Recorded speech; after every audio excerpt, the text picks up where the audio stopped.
Dr. Jekyll was quite at ease. A fortnight later, by excellent good fortune, the doctor gave one of his pleasant dinners to some 5 or 6 old cronies, all intelligent, reputable men, and all judges of good wine. And Mr. Utterson so contrived that he remained behind after the others had departed. This was no new arrangement, but a thing that had befallen many scores of times. Where Utterson was liked, he was liked well. Hosts loved to detain the dry lawyer when the light-hearted and loose-tongued had already their foot on the threshold. They liked to sit awhile in his unobtrusive company, practising for solitude, sobering their minds in the man's rich silence after the expense and strain of gaiety. To this rule Dr. Jekyll was no exception, and as he now sat on the opposite side of the fire, a large, well-made, smooth-faced man of 50, with something of a stylish cast perhaps, but every mark of capacity and kindness, you could see by his looks that he cherished for Mr. Utterson a sincere and warm affection. "I have been wanting to speak to you, Jekyll," began the latter. "You know that will of yours?" A close observer might have gathered that the topic was distasteful, but the doctor carried it off gaily. "My poor Utterson," said he, "you are unfortunate in such a client. I never saw a man so distressed as you were by my will, unless it were that hide-bound pedant Lanyon, at what he called my scientific heresies. Oh, I know he's a good fellow, you needn't frown, an excellent fellow, and I always mean to see more of him. But a hide-bound pedant for all that, an ignorant, blatant pedant. I was never more disappointed in any man than Lanyon." "You know I never approved of it," pursued Utterson, ruthlessly disregarding the fresh topic. "My will? Yes, certainly I know that," said the doctor, a trifle sharply. "You have told me so." "Well, I tell you so again," continued the lawyer. "I have been learning something of young Hyde." The large, handsome face of Dr. Jekyll grew pale to the very lips, and there came a blackness about his eyes. "I do not care to hear more," said he. "This is a matter I thought we had agreed to drop."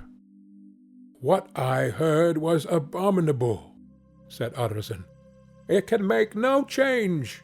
You do not understand my position," returned the doctor with a certain incoherency of manner. "I am painfully situated, Utterson. My position is a very strange one. It is one of those affairs that cannot be mended by talking." "Jekyll," said Utterson, "you know me. I am a man to be trusted. Make a clean breast of this in confidence, and I make no doubt I can get you out of it." "My good Utterson," said the doctor, "this is very good of you. This is downright good of you, and I cannot find words to thank you in. I believe you fully. I would trust you before any man alive, aye, before myself, if I could make the choice. But indeed it isn't what you fancy. It's not as bad as that.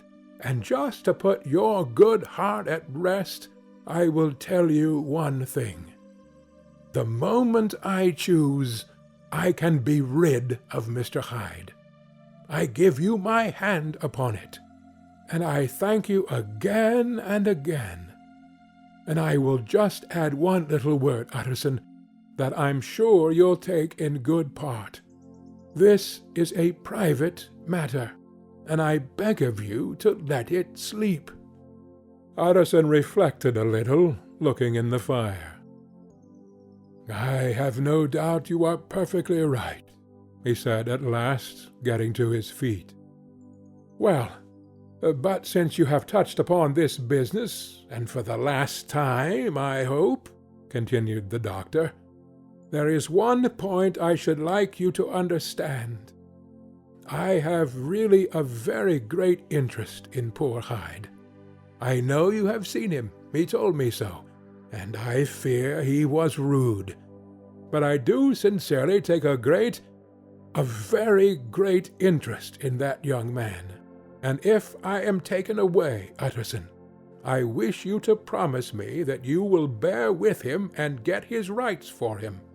I think you would if you knew all, and it would be a weight off my mind if you would promise. I can't pretend that I shall ever like him, said the lawyer. I don't ask that, pleaded Jekyll, laying his hand upon the other's arm. I only ask for justice. I only ask you to help him for my sake when I am no longer here. Utterson heaved an irrepressible sigh. Well, said he, I promise.